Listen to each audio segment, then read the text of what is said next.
fewer than 1 in 5 small businesses will do some marketing every day. Now, I don't mean just chucking stuff out onto social media, because to be honest, that's easy to do. Anyone can do it, and just about everybody does, thinking it's marketing. I'm talking about deliberately planned, organized marketing. And that could be writing content, creating videos. It could be doing a podcast, could be crafting emails, etc. Could be looking at your CRM system, could be tapping up people for referrals, etc. But do something every day, even if it just takes you 10 minutes. Because even with 10 or 20 minutes a day, it will take you no time at all before you start out marketing your local small business competition. It really is that simple. And the more I analyze it here in Auckland and New Zealand, I realize that marketing isn't great here. So it gives you a wonderful opportunity, once you get into grips with this, of beginning to outpace your competition, but also getting traction in your market. Yes, it does take some time, and it does take a bit of organization and some focus, but you don't need to spending hours every single day doing something. So do some marketing every day. Right, so next one, ABCs. And make sure you understand who you're selling to. You can't sell to everybody, and neither should you want to. It's always worthwhile looking at who it is you want to do business with. Every business has ideal customers. Every business has what they call a customer profile or an avatar. Work yours out. Is it geography? Is it geographical? So the Auckland Business Builders and the Marketing Club Auckland is all about Auckland. I'm not interested in having members in Wellington. Why? Because they won't be able to get to us, and I won't be able to spend one-to-one time with them. So it's all about Auckland. So I have a geographical demographic for my business. I also have a business type demographic. I don't want to work with bigger businesses. I enjoy working with and get the best results for tiny businesses and the self-employed or sole traders. So those are my demographics. Have a think about your demographics. Who are you selling to? Where are they? Are they a particular age group? Are they a particular income demographic? Is there a particular gender that you prefer working with? Massage therapists, for example, typically prefer a gender. So have a think about this, because the more you get to grips with your audience and work out who you're trying to sell to, the easier it is to work out what it is that you're saying to them. When you understand your audience, you'll be able to work out how what you do makes the lives of your audience better. And that could be, it could be saving money, making money. It could be better house, better heating, making me look, slimmer, improving my shape, fitness, whatever it is that you do. Every business has a benefit for buying, and your customers will be able to tell you, your current customers will tell you why they buy from you, what it is that you bring to them. And it's worth asking, but you need to understand who you're selling to. And finally, and this is where most people start with marketing, they'll get websites and business cards and banners and start spending money on advertising before they've fully worked out their audience and their boast/brag. It's a mistake. Because I've seen so many websites where the language is so oblique, they're not selling anything to anybody because they're trying to reach everybody. So once you've worked out your audience, your boast and your brag, the channels are literally the methods by which you get that message in front of people. Well, that could be social media, could be advertising in a local newspaper, on the radio, television, social media, ads themselves, your website, email marketing, business cards, networking, and all of the above. But the key thing is to work out your audience. You always want to be using the channels which will most effectively reach your target audience. And if you don't, I could promise you large chunks of your marketing will be wasted because you're using the wrong channels. The key thing is what's in it for me. Most, and I'm talking about 90+% of marketing across pretty much all fields, miss this out. They'll talk about what they do, how great they think they are, how pretty their offices are. They'll have photographs of their staff, which, to be honest, makes no difference to me. But they don't tell me what's good about what they do for me. So ask yourself this question in your marketing. Are you telling your potential customers why they should do business with you? Why are you particularly good and special about what you do? How are you better or different from your competitors? What I find interesting is a lot of people still talk about unique service propositions or unique selling propositions, USPs. There are very few unique businesses in the world, very few. You're much better off focusing on your differences between you and your competition and what makes you better at what you do in your market. Because you're unlikely, and I hate to break it to you, what you do is unlikely to be unique. So focus on why you're better or different from everybody else. And as I said earlier, think about how you can make my life or business better. Can you make my life easier in some way, shape, or form? Can you make me look better, feel better, smell better, whatever it is? But those are always think about it. What's in it for me? All of my clients, and Murray will probably attest to this, we always focus on what's in it for me. Where's the benefits in doing business with you? Okay, marketing to customers. Now, here's an interesting one. I'm working with a client on the North Shore, and we introduced a customer referral scheme to them. And in 3 days, it took them 3 days to get a new customer, and it didn't actually cost them a penny. Very few businesses, and I'm talking about less than 1 in 10, market properly to existing customers. I did a survey in my networking lunch yesterday, and it turns out that half of the people in the room haven't actually been in touch with their customers in the last month. And they all say they love their customers, but they don't love them enough to just get in touch. And that could just be as simple as an email. Add them to an email list and send them useful stuff, because it's your responsibility to remind customers to do business with you. It's not their responsibility to remember. And if you're not keeping in touch with your existing customers on a regular basis to stay in their mind, then I promise you, if they get a better offer and they've forgotten about you because you've not been in touch, they'll be off. They really will. So make sure that you have all your customers into an email list and just put something in their inbox once every couple of weeks. It's not difficult to do. Doesn't take a huge amount of thought, doesn't even take very long. But put it in your diary and make sure that you're communicating with your existing customers. Now, here's another cool thing. Another client of mine offers 6 key services to HR departments. And during one of our first consultations, we realized that she's never actually tried selling more than the one service that each of them buys.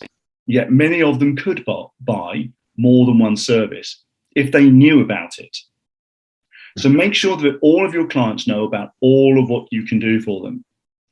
Now, I'm not a massive fan of Apple because I think they're quite a mercenary organization. But what they are very good at is wallet share. They don't need massive market share. They just need every Apple fan to buy every Apple product that they could possibly buy. And they've got it sold so well that you've probably seen the queues outside the Apple stores for the latest iPhone. They're well and truly sold. The irony is most Apple products are made by Samsung. But their marketing and their engagement with their clients and the fan base that they've built is phenomenal. And that's what makes them one of the world's most profitable companies. It's not because they make amazing products. Certainly not. They're not the best products. But they've got such loyalty. They've ingrained their customers with such loyalty that they'll buy pretty much anything. And in many cases, people have bought pretty mediocre Apple products at a premium price. So make sure all of your customers know all about what you can do. Now, when you registered for this event, you will have received 2 emails, one of which will have been almost immediately say, thank you for signing up. And a little while later, you should have had another one which said, can you invite a friend? Oh, yeah. Have I mentioned this one yet? This is only kind of important. It's a biggie, this one. So referrals are dead easy. You just go and ask for them. That second email was me asking you for a referral.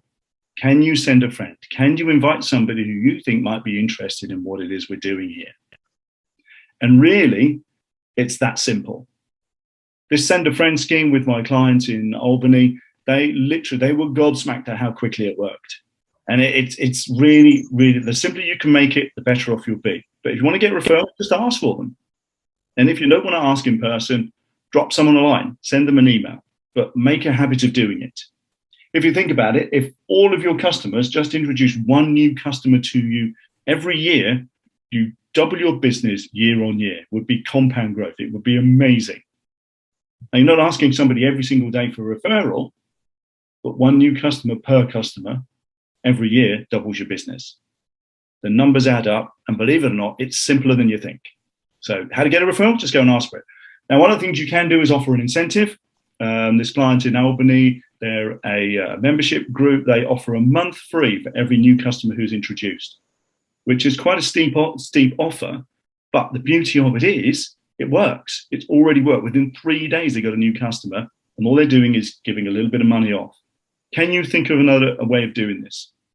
And finally, if someone does give you a referral, try and give something back. There's a great story I had in my web design business. It was a number of years ago now. A woman called Nicola, she ran a small law firm in Leicester where we were.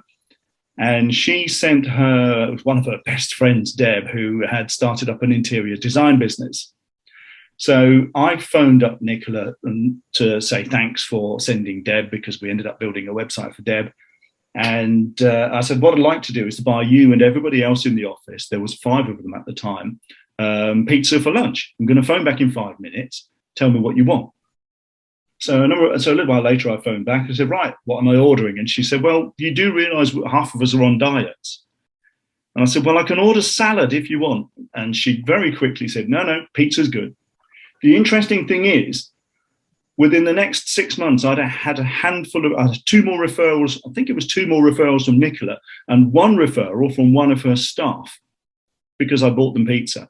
Now that pizza earned me, I was worth about £30, $60, but it brought in something like $6,000 worth of business.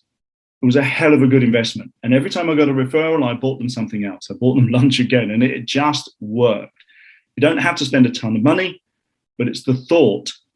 Now, here's a quick trick, and it's a psychological lever. When somebody gives you a referral, to them it's intangible. If you can put something tangible into their hand, pizza's a good example, then it makes it a little more real. But the psychological trick is that they will feel that they owe you because you've given them something tangible. I don't know how this works. I'm not a psychologist. I just know that it works.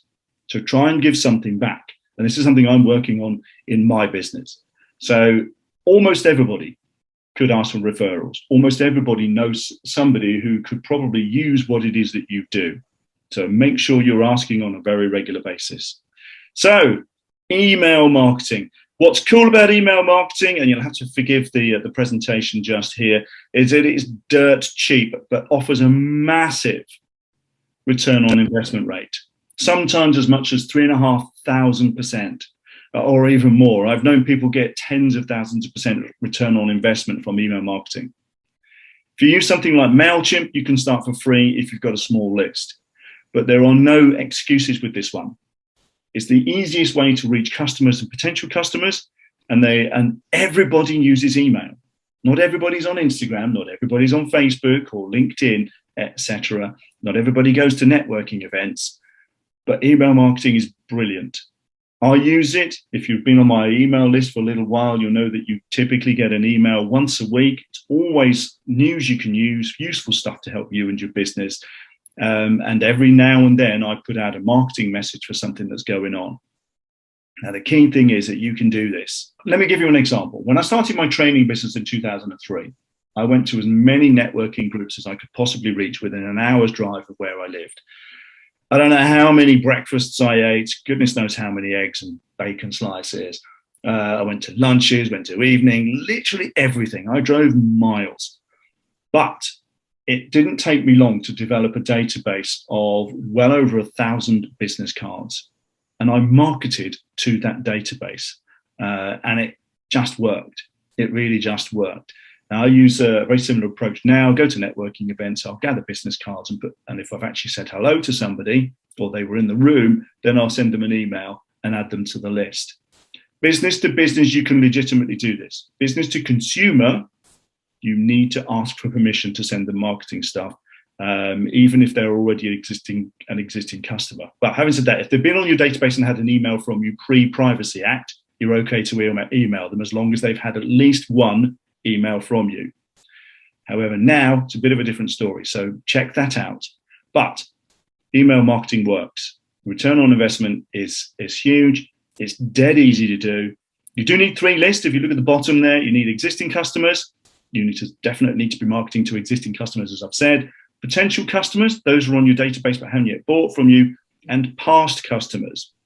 I did work with a gym a number of years back, where we just started up an email campaign with people who'd been a member and had drifted off for whatever reason. And they started sending out emails, giving people an offer to come back to the gym, and it worked. And the cool thing about it is it cost them nearly nothing because the software was free. They were using MailChimp. They got all the data in their database anyway, but they just gave people a reason to come back. And it worked. And they were just gobsmacked at how straightforward and how successful it was. And you can do the same. Email marketing is, to some extent, it's kind of like the glue that holds a lot of stuff together, because it really is the only way you can directly reach your clients and potential clients. Okay, touch points. Now, here's a cool thing about touch points is the more spontaneous you make it, the better off you'll be. Now, touch points goes all the way through your business. That could just be, could be an email that you send to somebody, could be a gift card that you send to somebody, a thank you card. It could be signposting outside your business. I don't know how many times I've driven to a venue, parked in the car park, and I can't find reception because I've not thought about my customer experience and the touch points in the signage to point me to where I need to go. It's very, very common. So the more you can reach out to people in what may seem like a spontaneous way, the better off you'll be. Now, birthday cards are brilliant. Everyone in their hall sends out Christmas cards because it's easy, because Christmas is everywhere. Can you do birthday cards? How about a thank you card? When was the last time you received a thank you card for buying anything? It doesn't even have to be that. It could just be an email, saw this and thought it might be interesting to you.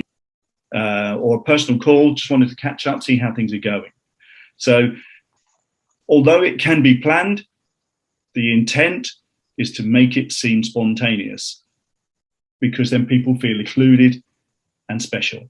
And it's not as complex as you might think, but it does take a little bit of thought, but it isn't all that difficult. Touch points are absolutely amazing. Doesn't even have to cost any money, but you decide what works best for you. And finally, to tie that all together, remember to do some marketing every day. And here's a bonus: sharpen the saw. Those of us in the group who are into fitness and well-being will know that if you don't look after you, there is no business. So make sure that you're eating right, getting enough sleep, getting some exercise, and looking after yourself. Because you aren't sharp, your business won't be sharp either. So make sure that you're looking after you. If this I got from Stephen Covey's 7 Habits of Highly Effective People, a time management book, which will take you weeks to read because it's so flipping big. I don't know whether he's deliberately ironic there, but there are some really good points in it. I bought the CD way back, and I found it really, really useful. But sharpen the saw. Look after you. There's no you, there's no business.